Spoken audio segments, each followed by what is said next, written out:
Bijin jiyan azadiye ber bi heşte adarê ve. 100 sala 21 dê bibe 100 sala azadiya jinê.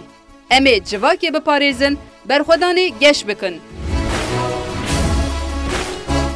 Em ê nasnameya xwe, destkeftiyên xwe, qadên xwe yên jiyanê biparêzin. Bijin jiyan azadiyê ber bi azadiyê ve.